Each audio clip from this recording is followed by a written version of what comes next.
Okay. Hi, everyone. Let's get started.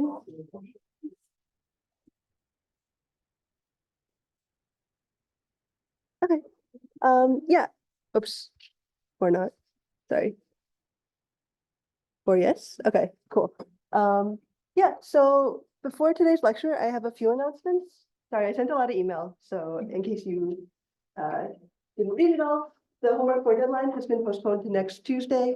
So I think it used to be today, but it is now next week. Please sign up for your project groups by next Monday, because for people who don't have a group, we'll have to assign them. And then after that, you have about 1 week to do the proposal and the write-up. And we may need to schedule some presentations out of band, but we'll see how many groups we end up with. So we have about 60 students. And if you divide that into 3, that's 20. And then if each group has 15 minutes, that's 10 slots in the lectures. So you can do the math. So yeah, we'll figure it out. We probably will eat some of the office hours that next week, but we'll figure it out. Homework 5 is out today. It is on Canvas now. I postponed it to way later. It's due in like a month. So it's going to be due after the spring break. Because originally I postponed this to the week before the spring break, but then I realized that the proposal was due that week. So to make it less hectic, that is going to be due after the spring break now. And as a reminder, please don't use AI on the homeworks like ChatGPT, but you can, like, I can see people already talking about it amongst themselves, which is totally fine. But please don't like look at other people's code or copy it. Thank you. Any questions? Cool. All right, so today we are doing sparse matrix vector multiply. So back in the 90s, this guy won the Nobel Prize in Economics, which is somewhat unrelated to computer science, but he was working with sparse matrices. And this person, Perry Markowitz, noticed that when he was doing modeling in the 50s, that he was doing some matrix calculations, and that most of the entries in the matrix were 0. So the matrix was sparse, which means that there's relatively few entries compared to the total number of entries that there could possibly be. This is like the first time when we see the word sparse referring to matrices. Specifically, more concretely, today we would call a matrix sparse if it has mostly zeros, like over 90% of them. So almost all the entries are empty. And representing them with dense data structures, like the way that we learn how to do matrix storage is with adjacency matrix, where you have like an n squared matrix, where the rows and the columns are n by n for your different entries. But if you use an adjacency matrix, almost all of that space would be wasted because almost all the entries are 0. And so using what we call dense storage wastes memory and computation, because not only do you have to store it all, but you don't know which ones are 0 and which ones are not. So you spend a lot of extra computing on the zeros, which will just end up being nothing in the answer. And sparse matrices arise in a lot of applications like climate simulations, images, web page ranking, and one of the classical examples is graphs, including graph neural nets, which are super popular now, but also traditional graph applications like social network analysis and stuff like that. And sparse matrices can take a lot of different forms, and sometimes they have forms that we can easily recognize, like diagonal, which is this one, which means that the colors are entries and the empty boxes are zeros. So diagonal means you only have elements along the main diagonal. Tridiagonal means you have elements along the main diagonal and maybe some other ones like to the side. Generalized diagonal means that you have like arbitrary diagonals here, but nothing outside of that. Block matrix, so sometimes matrices, there's non-zeros occur in patterns like these blocks. This is 2 by 2 dense blocks. So here, like this is 2 by 2, that's 2 by 2, and so on. Symmetric means that it's just reflected across the main diagonal here, like that. So symmetric would be like an undirected graph.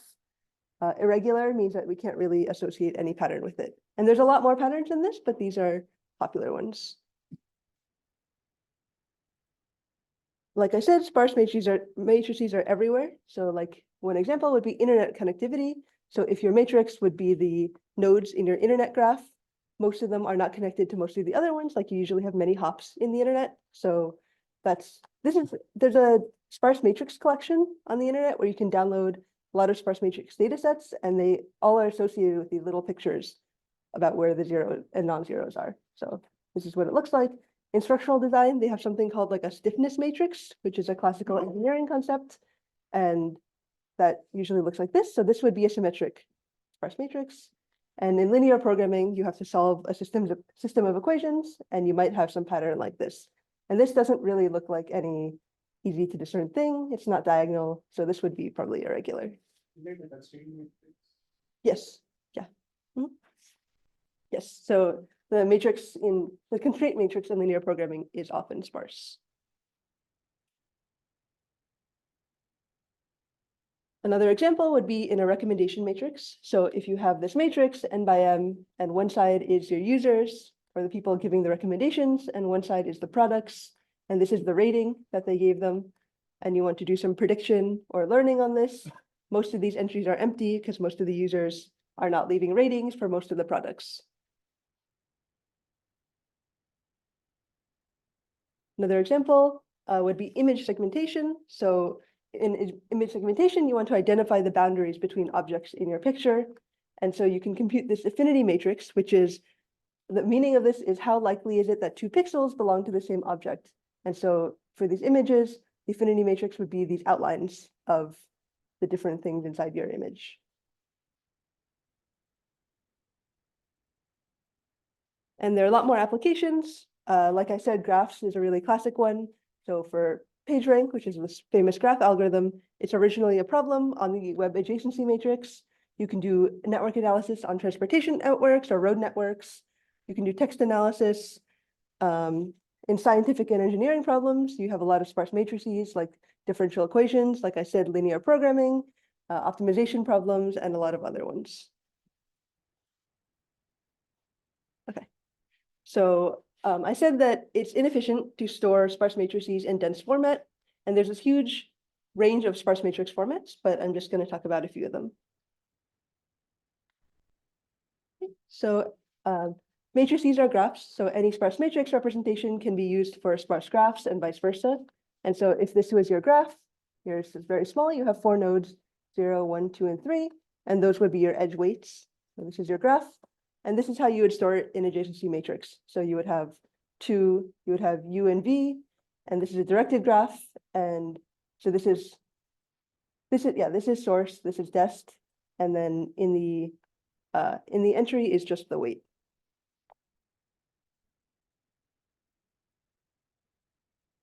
The most simple sparse representation is called coordinate representation.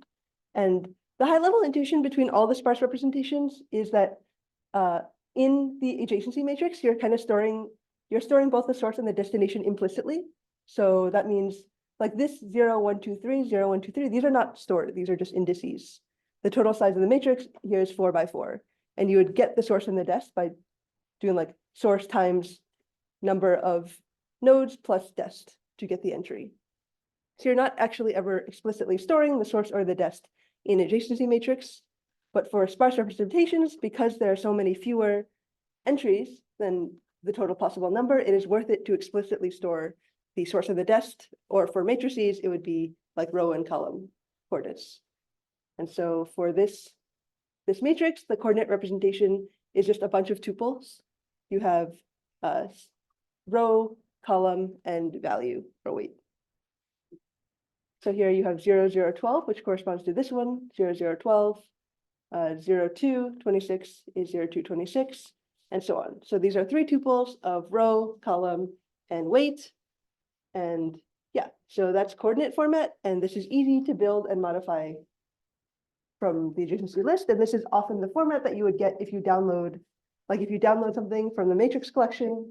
One format that you can get is called matrix market, which is basically COO. And if it's unweighted, then you just drop the last one.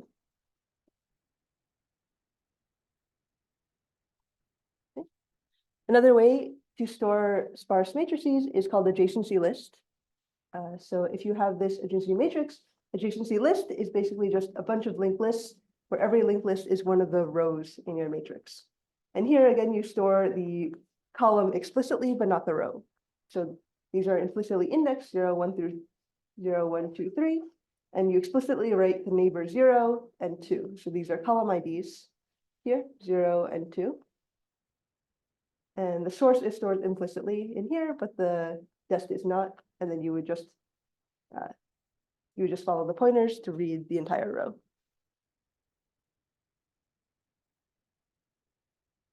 The most popular representation for sparse matrices is called compressed sparse row, or CSR.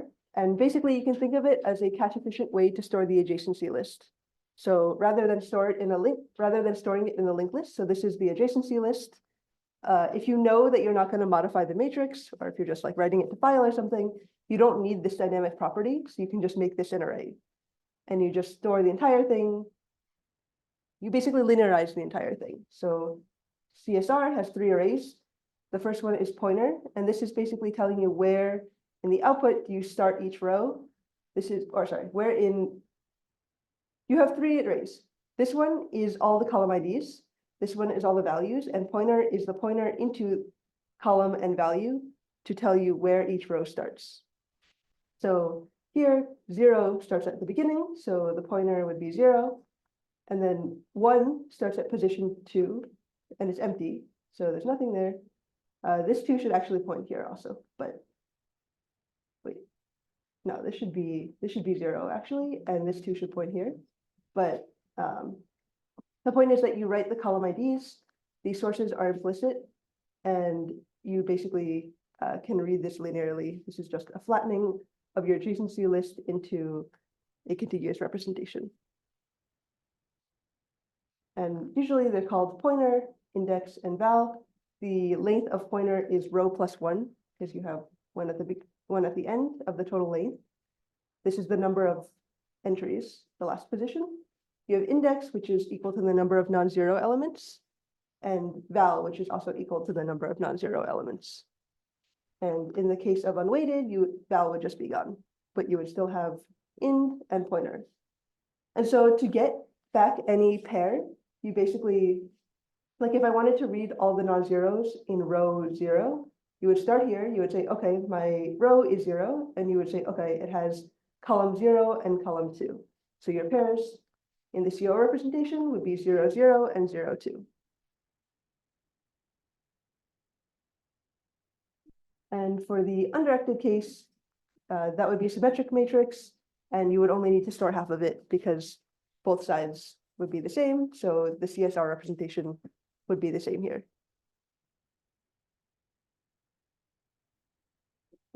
So like I said, CSR has these 3 arrays, pointer, index, and val.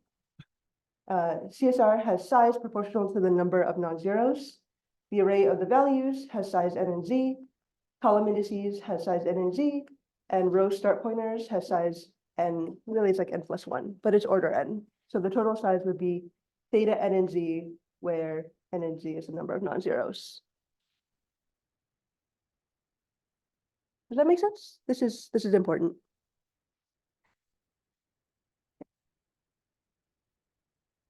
Yep. So CSR is pretty much the most common way that we store sparse matrices today, and it's the main focus today. This is how we're going to store the sparse matrices when we move on to algorithms. Because yes, sorry. No, understand the pointer. Oh, sorry, this one? Yeah. This one. Yeah, so this is basically the start of that row. This arrow should actually point here, but the meaning of the elements is where the start of that row's elements are in ind and val. So row 0 starts at position 0 because it's the first one. So you start at position 0 and it ends at up to position 2. So like to read the elements of row 0, you would iterate starting at 0 and going up to, but not including 2. Does that make sense? Yeah. And so on for the other ones. So you could get the length of anyone by just subtracting the next from you. And you can get the start by just looking at your own position. Good question. Yeah. And there's some slight variance, like sometimes CSR, like you can imagine this is like a prefix sum on the lengths. But some CSRs will not store the prefix sum, they would just store the lengths, or they could store both. But those are all variants on CSR.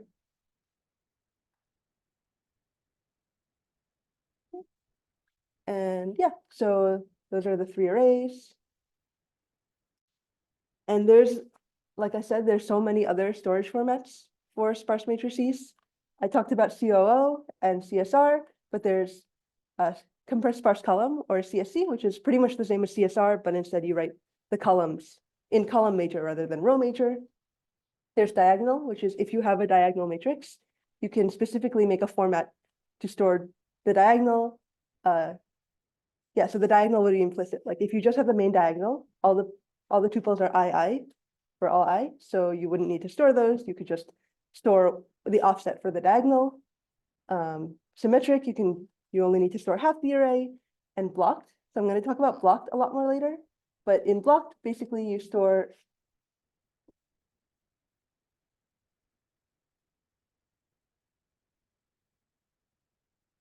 blocked is, like I said, some matrices, the non-zeros naturally occur in blocks. You can explicitly make formats to capture that block structure. And there's two kinds of blocking. There's register blocking, in which the blocks are small and dense, so you avoid the indices within them. You just store the block index. And there's cache blocking, where the blocks are large and sparse. And I will go into way more detail about those. Are there questions? Okay, great.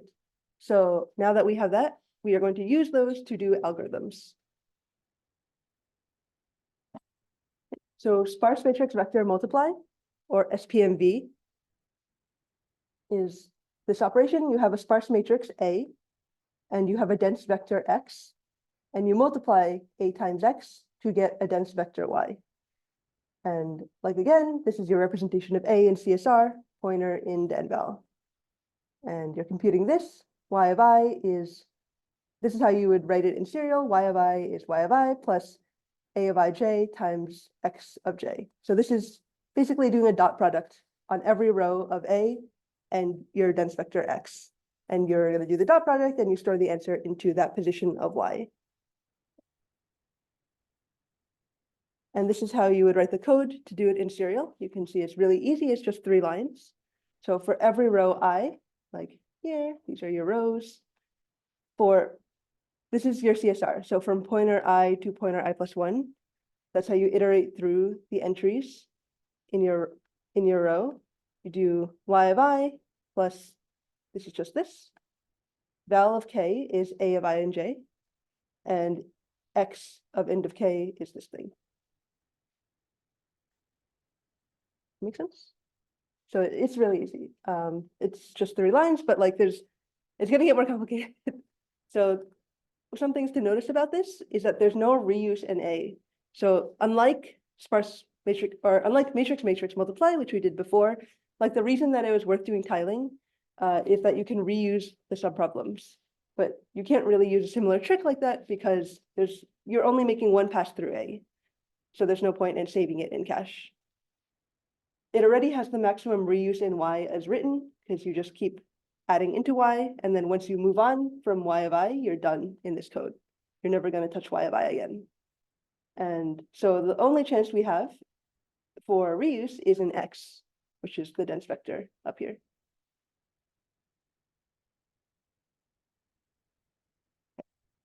So we want to do it in parallel.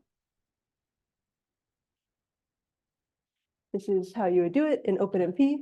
So OMP parallel, and then this is OMP. This is the code that I just showed you. You could put OMP4, these are your private variables, and then the most natural way, or like the easiest way, you put schedule static. And that would make the rows evenly cut up onto the different work bundles. So this is the same. You iterate through the rows. You iterate for every row, you iterate through the column IDs of that row, and your column ID is your tuple of ij is I, and int of j. Yeah, so row is I and col is temp, and then this is how you would do the multiply.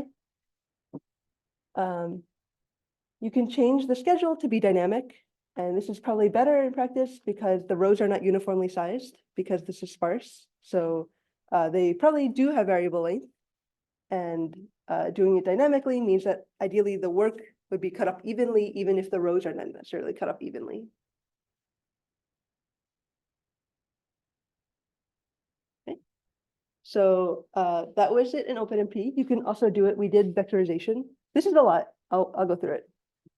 So if you want to do it with vectorization, you read in your input. You have A. This is your vowels. You have IDX. And you have indices. This is the vector X. This is the length, and this is the output Y. Okay.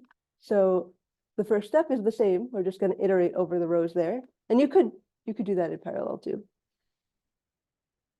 And then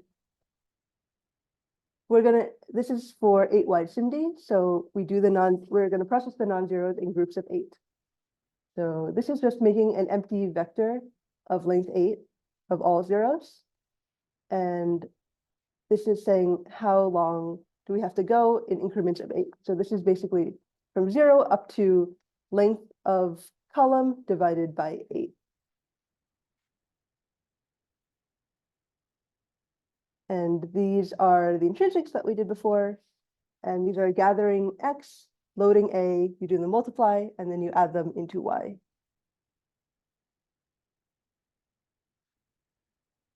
This last thing, sum 8, is summing all the elements in the vector. So basically this is doing like 8 wide, you make a buffer of size 8, and then you're just doing like, within each lane, you do like, for the first slot, like everything mod 8, and then, sorry, everything, yeah. In the first one is like 0 mod 8, second one is like 1 mod 8, and so on. So you just kind of go along like that. And then the last one is, once you're done with that, you sum all the elements in the vector, and then you do some cleanup at the end if your thing did not perfectly align with 8. Does that make sense?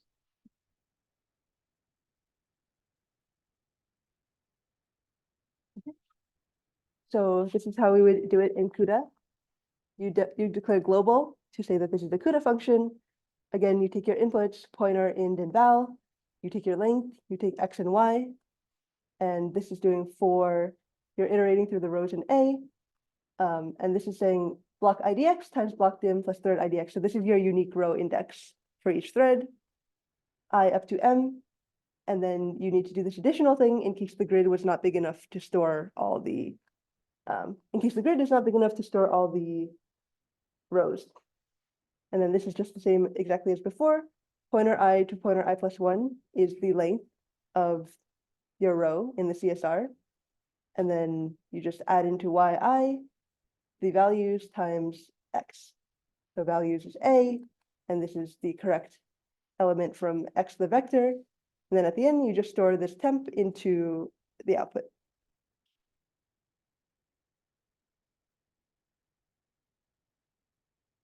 Now, yeah, this is what I said. You iterate over the non-zeros, and then you assign the result into the output. Okay. Yeah, so I kind of hinted at this when we were talking about data parallel algorithms, but one way that you can do SPIMB in parallel is with prefix sum.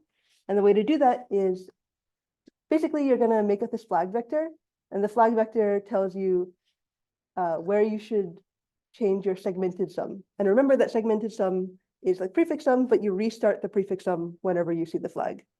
And basically what we're going to do is do the prefix sum on all of the rows. And then you just take the result, which is going to be the last thing in every row, which would be the result of the SPIMB. So you can do the example. This is your vector X, just like 1, 2, 1, 2, 1, 2. We have 7 rows. 7 rows? This should be less. But anyway, we have 1, 2, 3, 4, 5 rows. And you can just imagine that this is cut off. And pointer, this is in the CSR format. This is A in CSR. So you have pointer, int, and val. And the colors are the different rows. So row 0 has these two, 0, 1, 0, 2. Row 1 has these three, 1, 0, 1, 3, 1, 4, and so on like that. And then the values are just the weights associated with each of those row column pairs. And flag is just, you have a 1 wherever the row starts and 0 otherwise. So flag has equal length to ind et val. And then x of ind is just the appropriate thing that we're going to multiply the val by. So x of ind is like here, ind is 1, so x of 1 is 2, and I put 2 there. Ind is 2 here, x of 2 is 1, and then you put 1 there, and that's how you fill this entire thing. And so does it make sense that to get the things that you need to multiply, you can multiply just element-wise in val and x? Like, this is the thing from A that you need to multiply. This is the thing from X to multiply, and then you just multiply them vertically like that. No? Like, it's wrong, or? Okay, so let me say it again. Okay, so remember that spin V, maybe I can just write it. Spin V is like for row I up to M, and then for like J in row, you're doing like Y of I, this is row I, Y of I plus equals A of I J times X of J. So this is the computation that you're trying to do. And so basically what we're trying to do is you want to gather like these things in an easy way, and like you don't have to gather them, like you could just do it this iterative way, but basically what we're doing over there is just storing this in this vector x of ind. Like you're just kind of linearizing it, you can repeat x, or you can repeat parts of x. And this A of ij is just val. This is the weight associated with this entry in the matrix, and that is linearized in CSR in val. Does that make more sense? So, okay, so if we were just doing it in CSR, like ignore the segmented sum for 1 second. The way you would do this is like you have your output and you just iterate through this thing here. And so you would start here, you would take this, which is your A, and then now you need to multiply it by the correct position in X. So your J is 1. And so you would multiply this thing by 2, because you're doing like X of J times A of ij. It's like you're basically doing a dot product on every row of A and X. And this is basically some way to like do all the dot products in parallel using prefix sum. Does that make more sense? Okay, so yeah, so like if you were just doing this two loop thing, you could ignore this whole bottom part and you would just be iterating over that. This is just a fancier way to do it because we have parallel weight. This is like how you would parallelize within the column. Because right now, even if you put the OMP parallel on top, you're parallelizing over the rows only. And so if the column was long, like your parallelism would be limited. And so this is why we have to do this slightly fancier thing of doing the sum along the elements inside the row. So yeah, so this thing is we keep A in CSR, and then we prepare X. And what we're basically doing with this is that we're trying to set up this array X of ind in such a way that we can do element-wise multiply between these two vectors. This is A, this is the correct values in X. And if you did element-wise multiply, you would get all of these multiplies into one array.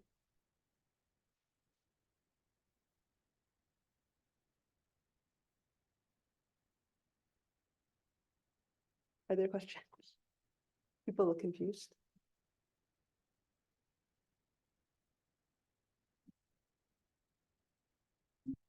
Everybody is still computing the X of I in the array.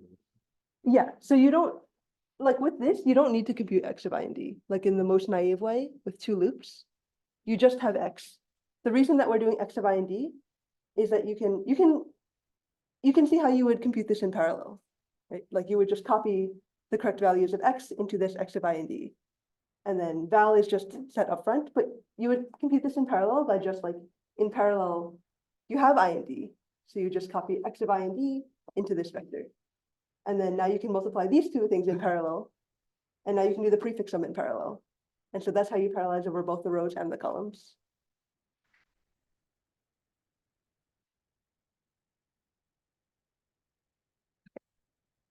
So yes. For index, like for first part in the yellow symbol, like why is that one? Shouldn't it be two? Like the accent of the So index is 1. Yeah, it should be 2. That's the one. I guess this should be 2 and 1. Yeah. Sorry. I think the rest of them are right. Are the rest of them right? 5, 6, 2, 1. Yeah, okay. Yeah, so in parallel, you would do parallel 4 over this ind array, and you would copy X of ind into here. And then from there, you can multiply element y, val, and X of ind to get this prod.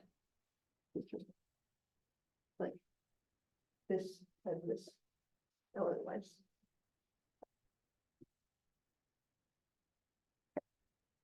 And then, yes. basically just generalizing the area and you're computing X of and then parallel. Why do we need parallel? Sorry? Why do we need flag again? Flag, we're going to use this in a moment. Yeah, for now, flag you can easily compute in parallel, and prod is the main thing that we're computing, which is val times ind. And then we're going to use flag. Basically, we're going to do prefix sum on this thing. And you can see, does it make sense that if you did prefix sum on this, the last element in each row would be what you're storing into y? Okay. Good, great. Okay, so that's why we need flag to tell us where we're going to store. Great. Okay. All right, so we have flag. And this is the prod from the previous line. I just moved it up 1. And to do the prefix sum, just as before, and segmented sum is just like you restart the prefix sum at the end of every time you see flag. So here, like 2 plus 1 is 3. But now you see flag here, so you restart this at 1, and so on. Okay, so, and we know how to do prefix sum in parallel, and you can do segmented scan in parallel. And so the y element, like I said, what you're storing into here is just the end of every segment. Could I brutalize this in attempt to summarize what just happened? Uh-huh. Could we go to the previous slide? Of course. Yes. So we get the values in prod by taking val times x index for each index, right? And then on the next page, we're just running segmented suffix scan on it. Yes. Okay. Yeah. So val times prod is just, do you see that like prod is just all the elements here? Yeah. Okay, let me try Sorry. again. No, you're totally good. All right, so all of these 2 for loops are giving you all ij pairs. Yeah. Okay. So this is all ij pairs, and all ij pairs are in ind. Like you can get all ij pairs from ind I see. because like pointer is implicitly giving you I, and ind explicitly gives you j. That makes sense. And so from there, then every ij pair, like you get ij from pointer and ind, and you get a of ij from val. I see. And so this is val. And then, so you're basically collecting everything that you need to do these two. You're basically making a vector that has all pairs ij for these 2 elements. You already have everything. This is val. And X of ind is everything collecting this thing. And then you're basically doing all these multiplies up front and putting them into a vector. That makes a lot of sense. Yeah. Does that make more sense? Sorry, it's a bit hard the first time around, I know. Yeah, sparse stuff I think is harder than dense stuff. So just want to clarify, so how is the in the array constructed? Because it has 5 rows, so, and the X has 6 rows, I mean 7 rows if I'm not wrong. Yeah, sorry, X has a typo, it should be cut at 5. But I guess it's not wrong, because like you're never gonna access past the 5th one. But there are actually 5 rows in, there are 5 rows in A, because pointer has length 5. And int has, like there are 5 colors, so. So even the indices have to be changed according to the number of rows in X. Like the value of the indices of the index and so on. Like X technically can be longer than rows, like you're just never gonna access past the number of rows you have. That should be equal to the number of columns, right? Equal to the number of columns. Yeah, correlation is about. Yeah, here I guess A is squared, so, yeah. Wait, is it squared? No, because you have 6. Yeah, X has to be equal to, oh, okay, I get it now. X has to be equal to the number of columns. And this is, oh, this is actually right, okay. Yeah, so it goes up to 7 because like the columns are 0 indexed. So you're doing dot product between the row, which has length equal to the, each row of A has length equal to the number of columns. And so X would also need to have length equal to the number of columns because you're doing dot product between X and rows of A. Yeah, but this doesn't need to be fixed. This is a typo, but actually that's right. Okay, good. Does that make sense? Okay, great, thank you. So yeah, that is segmented scan. That's how you apply segmented scan to do sparse matrix vector. And that's how you parallelize over the columns as well. Like you can easily parallelize over the rows by just putting like OMP parallel 4 in here, but you would replace this 4J in row with this fancier thing.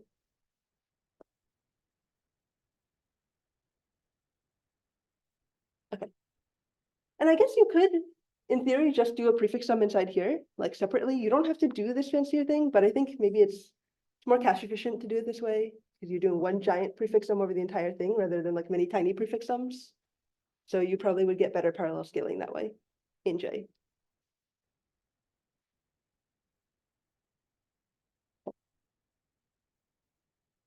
So yeah, so that is segmented scan. And like I said, there are way more formats than CSR. This is diagonal. So you have these 3 diagonals here. And if you know that you have this diagonal structure, like I said, you don't need to store the IJ pairs because they're just either exactly II or some offset off of that. So instead you would store the values just here and you wouldn't store any of the column IDs, you would just store some column offset that tells you where the column is relative to I, which is the row. And one thing to note is that the algorithm needs to change when you change the format. So previously we had it in CSR, which is this. And instead, if you have it in diagonal, you get both the row and the column implicitly. So row I is just what you iterate over, and the column associated with that, with the J pair, is I plus column offset. And then this is just telling you, like, if your column is valid, if it's within the bounds, then you do just this exact multiply. Y of I equals Y of I plus Aij times X.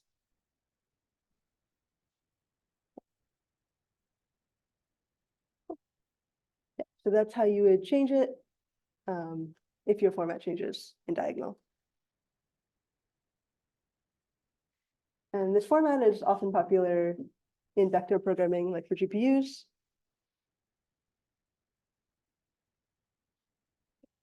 Great. Good. Are there questions? Mhm. Getting diagonals aren't supposed to be parallel to the primary. Yeah, they have to be parallel to the primary diagonal. We have offset then for every row. Yeah, for every row, the row, like the column is determined by the row plus some offset. So like this red one would have offset 1. Yeah, but so say consider this diagram. In this, the offset for every row is 1, right?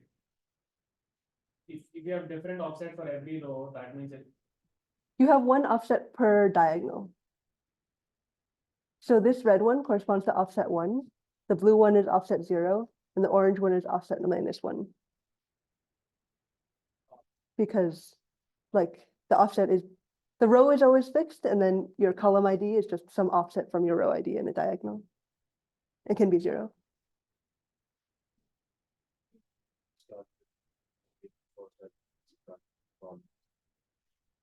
How do you, yeah, how do you compute the offset?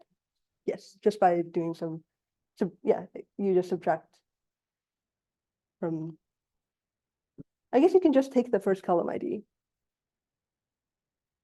Because the first row ID is 0. So the first column ID is just the offset.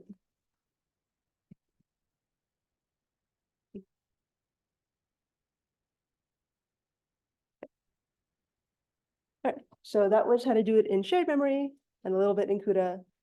In distributed memory, it's hard. As you know now, you have to do like cutting up into the processors. Okay, so let's start with the dense case because it's easier to think about. And the partitioning is the same pretty much. So how would you do this in the dense world? You want to do matrix vector product and suppose that your matrix is stored in row major. Doesn't really matter, but suppose that it is. Okay, so we want to do this thing, y equals y plus a times x, and a is dense. So the first easiest way to do it is you just cut a horizontally into blocks equal to the number of processors you have. So for each processor P, okay, so you're doing dot product for every row of A and X. So you have to broadcast X to every processor to do this thing. So you broadcast that, and then for all local rows that you have on your processor, you do the dot product between the vector and the row, and you can locally just, you have everything that you need to compute y of I for every local I. So you do this local dot product, and that is it. If you want to store y into one processor at the end, you could do a gather.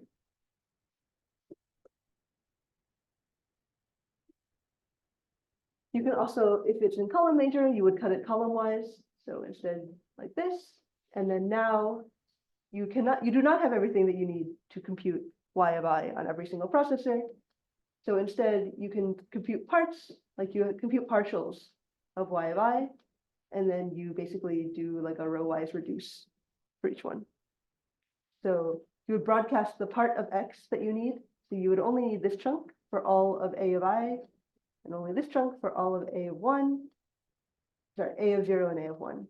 And then you would just do the dot products like little ones there, and then you would reduce the result across your processors into Y of I.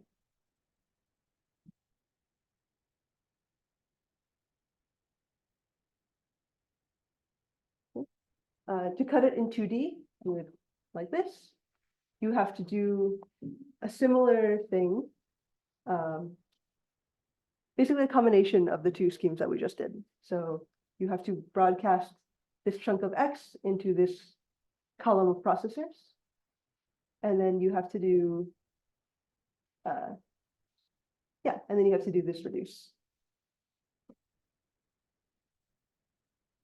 So yeah, that would be similar to the column partition case.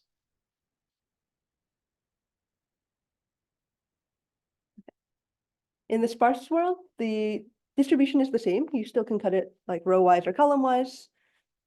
But now you can do some slightly smarter things because you may know something about the structure. Like for example, if this was diagonal, you wouldn't need to broadcast all of X because like if you only, on P of 0, you only have this thing, you could only use like this part of X. And so on for all the other ones like that. And so if you know something about the structure, maybe you can do something smarter in the algorithm, or maybe you can make it into a structure that you like. And yeah, similar in the column partition case, you make this temporary and then you do this reduction.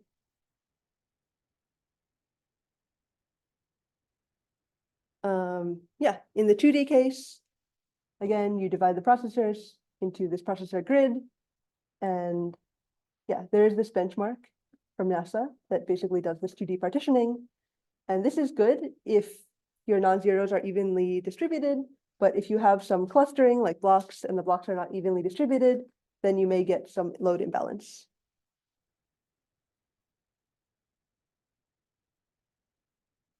In the sparse world, the ideal structure, like I said, is p-diagonal blocks. Like if your blocks were like this, you would only need partitions of X. And so there are basically you can get structure like this by doing graph partitioning, because graphs are matrices. And so you want to partition your graphs into like subgraphs, basically, where your subgraphs eventually look like this in the adjacency structure. Yeah. If your processor only holds this block, then you don't have to do any communication outside of that.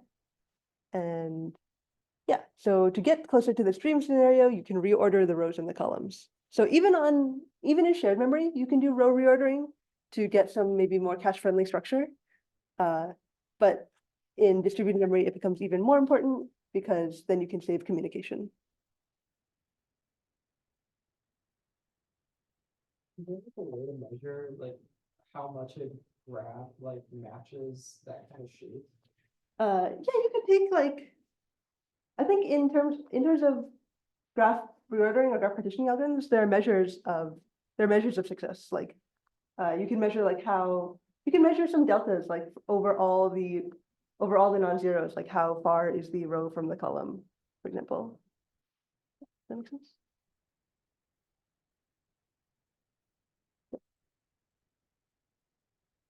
I'm gonna skip this part.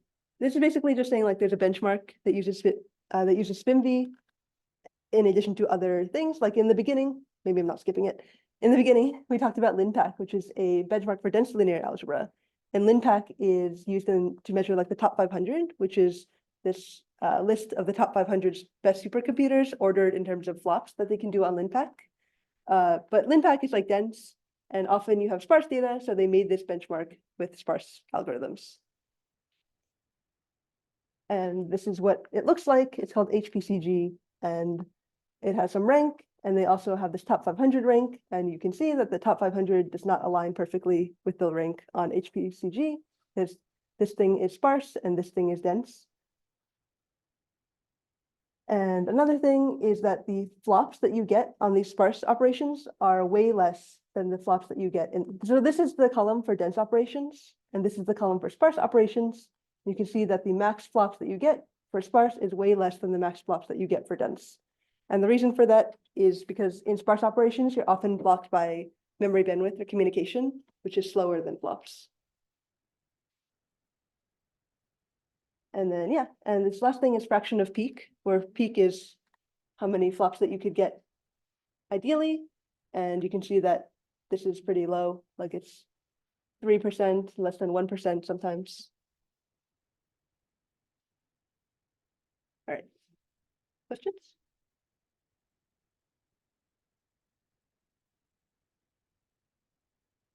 Okay.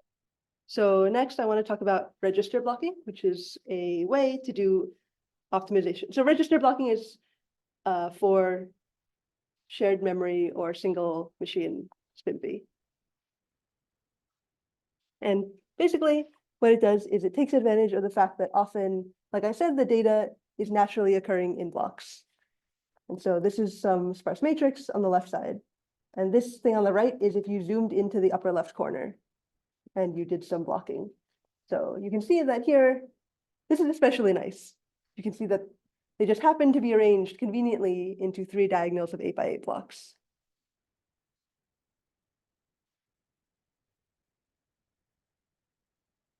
Okay, so to deal with this or to take advantage of it, people came up with things called block formats, which are variance of CSR. So, so in SpinV, the bottleneck is the time to fetch the matrix because you're only doing 2 flops per element, and you have to fetch. You have to fetch 2 things. You have to fetch.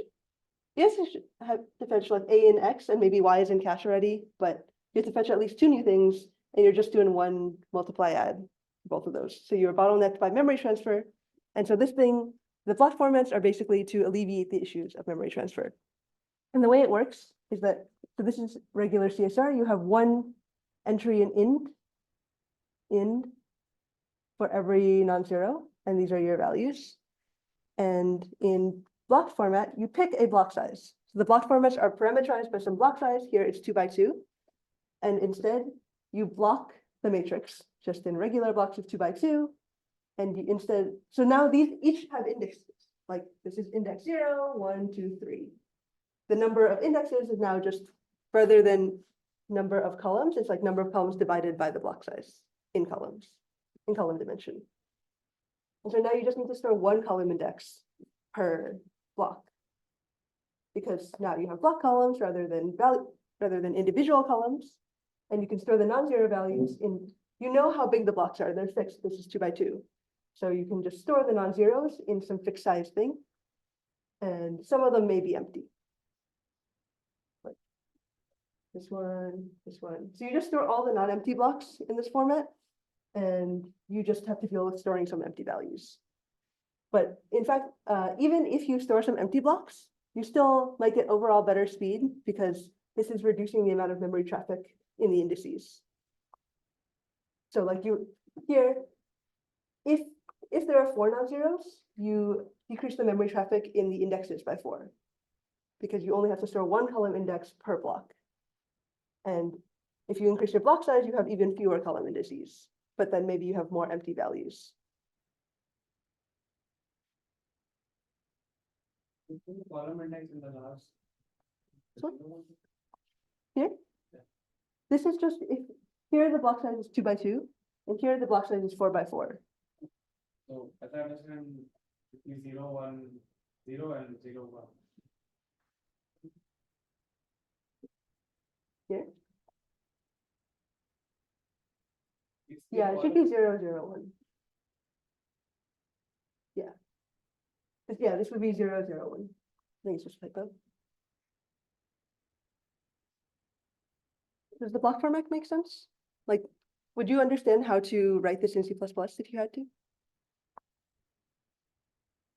Basically, you would still have the 3 arrays, but instead this now value array may not be equal to length number of non-zeros. This value array is now equal to number of non-empty blocks you have times block size.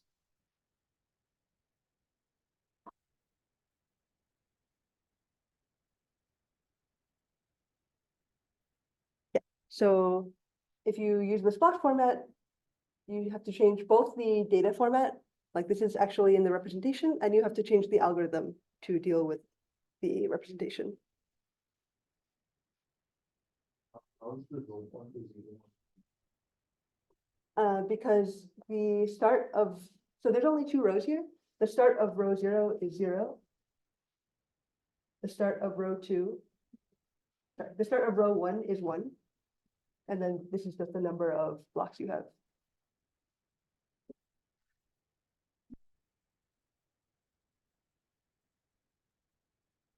I thought like row pointers point to the column index, like start and end.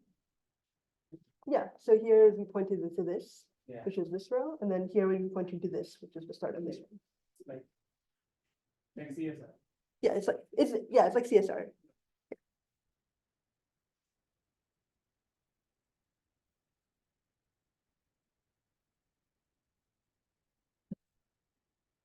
So yeah, that is block formats.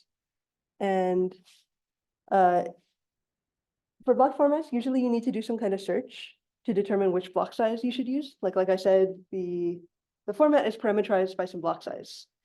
And in the previous example, like I just copied the matrix, it seems that you should use 8 by 8 because it seems like 8 by 8 would perfectly fit the blocks. But actually, this is in Rich Viddick's thesis. Rich Viddick is another professor in CSE. And he did this, I guess now over 20 years ago, but he tested like 6 machines, and on only one of them is 8x8 the best one for this matrix. So the experiment is that you have this matrix, you just test different block sizes. Like here, these are powers of 2 up to 8, and you just run CSR, or sorry, you run SPMV on these block formats. And these are ratios. Up is good. So the reference is, this is just plain CSR, 1 by 1. And so that's 1, and then up is good. So here you can get at most 22% better than the CSR baseline. Here you can get up to about 4 times better than the CSR baseline. These are just different machines.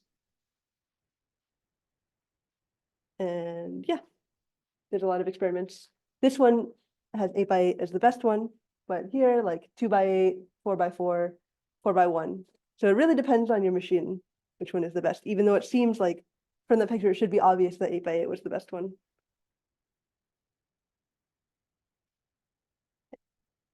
And also, you have to do the search because most matrices don't have such nice fitting blocks. Like that one, if you chose 8x8, you would have no extra empty zeros. Like you would just perfectly fit the non-zeros. But however, like if you have this matrix, which is another sparse matrix, and you zoom into the upper left side, you have this, and it seems that no matter what block size you choose, you're just going to get some empty spaces.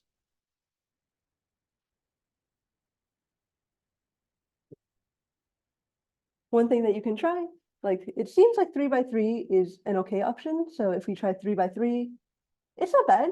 Like you kind of capture the block structure, but many of the blocks are not full. Like this one has some empty spaces inside. Like even the top one, you can see there's a couple empty spaces in there. And so in block formats, if you have empty spaces that your blocks don't perfectly capture the non-zero structure, you just have to explicitly write in the zeros in the block format. So like in the representation, in CSR, you never have to write zeros. But in block formats, sometimes you have to write zeros. And often that is still okay in terms of performance. Like you saw that in that example, the performance was still better than the baseline sometimes. And the reason is that you can do, basically blocks are better for memory traffic and they're better for loop unrolling. And you're not bottlenecked by flops. Like you can pay some extra flops to get better memory traffic.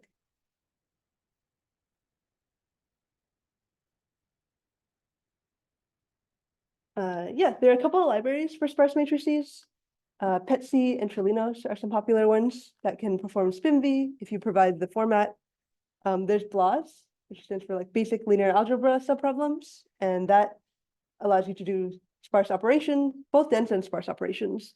And OSCI is an old one by Rich. I think his thesis included it. That includes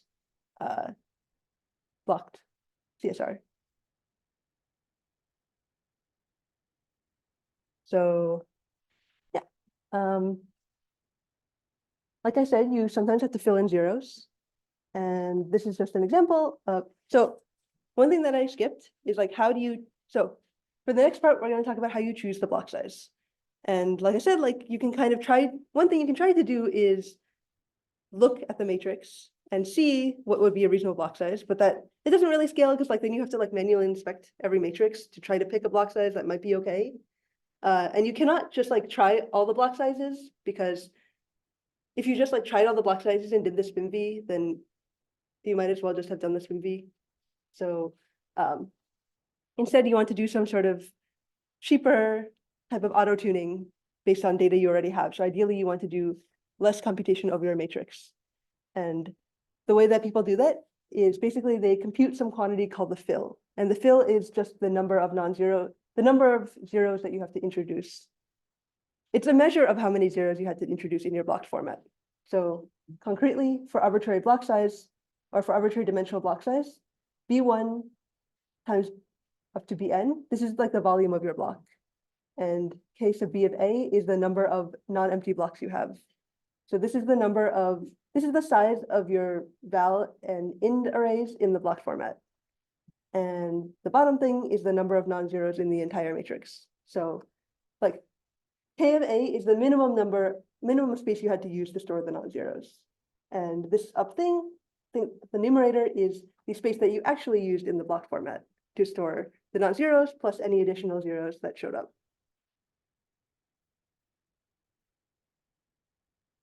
And that is called the fill. And if the fill is higher, then you can think of it as like you wasted more space because there's the ratio of actual space to minimum space was higher. So in this blocking, this was like 2 by 3, I think. You can count the number of non-empty blocks. So that would be 14 non-empty blocks. Yeah, it's 2 by 3. And so the volume of space used is 14 times 6, this thing. And then the number of non-zeros was 36. So divided by 36, that's about 2.3.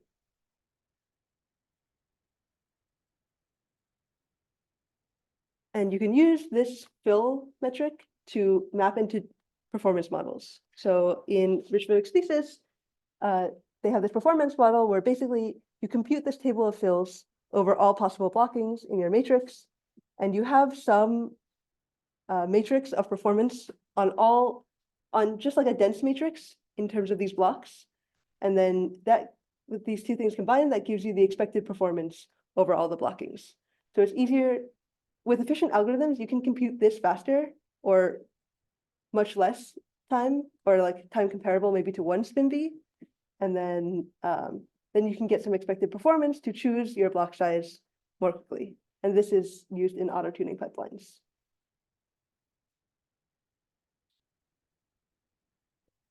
So the simplest performance model is you compute the fill, this thing, and you upfront compute some performance matrix on your machine. So this performance matrix has nothing to do with the original input matrix. It's just like, it does dense matrix multiply, or sorry, yeah, it does dense matrix multiply in blocks.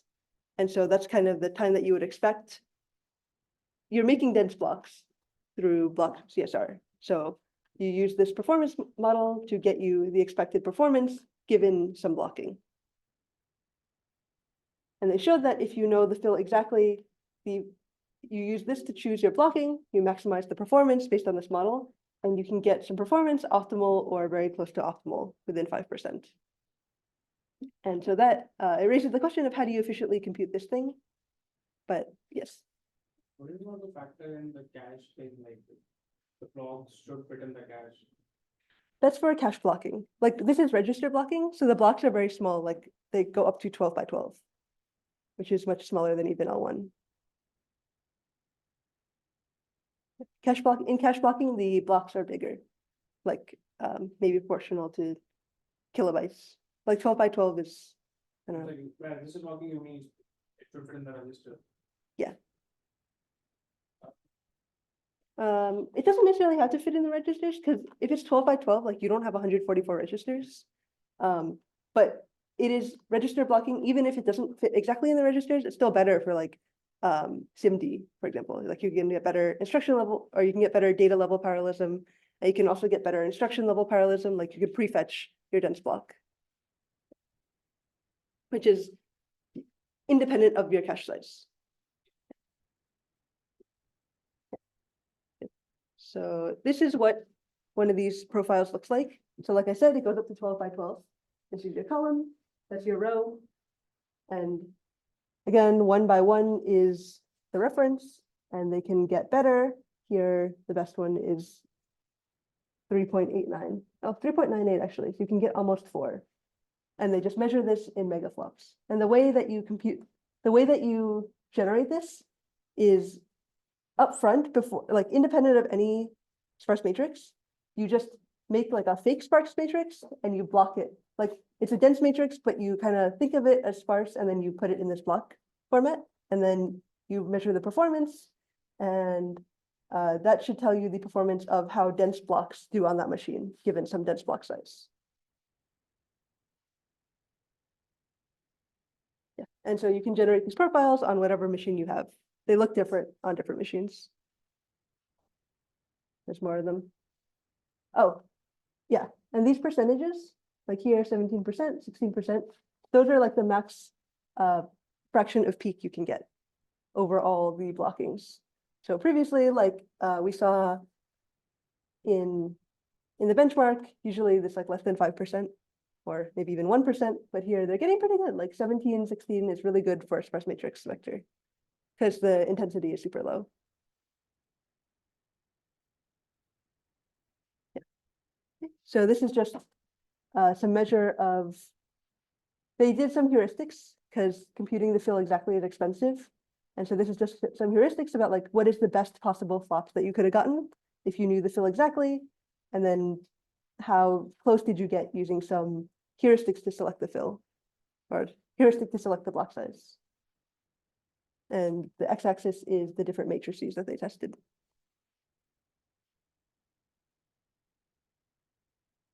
Yeah.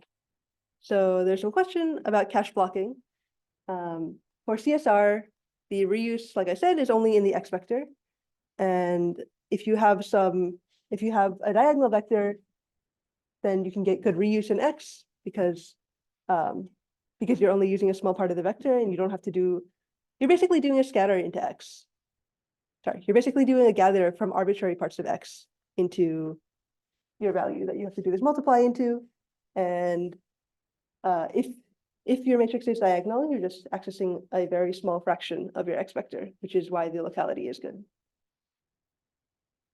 And cache blocking can help if you have some type of specific kind of matrix, like short wide matrices. And here is some experiments that they did. So for cache blocking, the block sizes are way bigger than 12 by 12. Here, this is log base 2 of the cache block column size. So you can see like they go up to powers 2 to the 16 and up here 2 to the 15. And for cache blocking, you store blocks, but the blocks are sparse, as opposed to register blocking, which is you store tiny blocks, but the blocks are dense. Are there questions? I'm almost at the end of time, so maybe I don't want to finish the slides, but I have like a minute and a half to answer questions.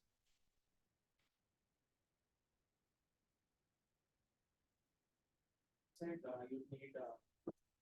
large blocks for cache. Yes, for cache blocking, like you can see this is the row size and this is the column size. And these are like this is log of the size. So these would go up 2 to the 5 up to 2 to the 17.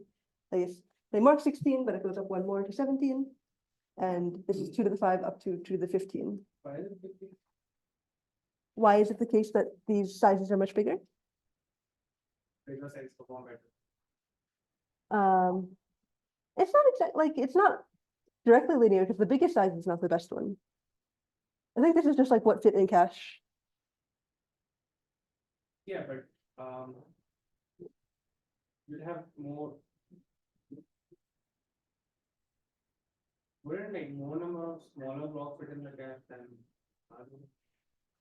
something on. I see. I see. So why don't you just make like why don't you make the blocks as small as possible? Because then you would like, if you gathered more of them into the cache, then they would have a higher chance of like fitting if you combine them all.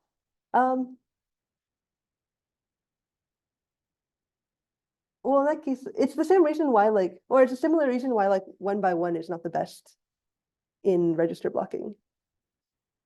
Like you could 1 by 1, like you can always fit in the registers, but oops, sorry.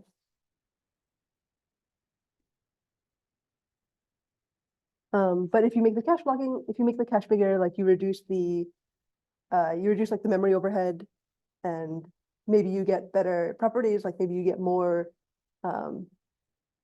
like prefetching and instruction level parallelism. I think performance modeling is really hard. For bigger blocks. First of all, you'll be fetching less number of blocks, and then you'll have more like zeros in the bigger blocks. So I thought I'd have this matrix. I shifted towards left and bottom, the red area. Like, why is this up here and not like here? Yeah, the idea I had was that more bigger blocks would lead to less blocks fetched in the cache, and then more zeros. So might not be that efficient, but yeah, maybe. Yeah, I think bigger blocks is for cache blocking, the blocks are sparse. So bigger blocking might be closer to CSR, because you can imagine CSR is like just the block size is equal to the matrix size. In some sense. You should sign this.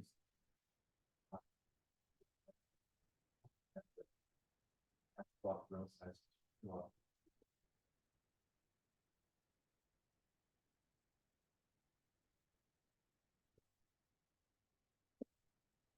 Yeah, it's a good point.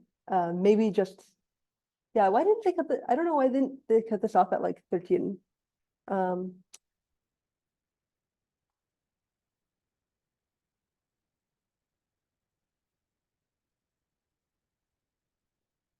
let me check that this was actually 10K. even if Maybe, yeah, maybe it should be like 100K. And there's a typo.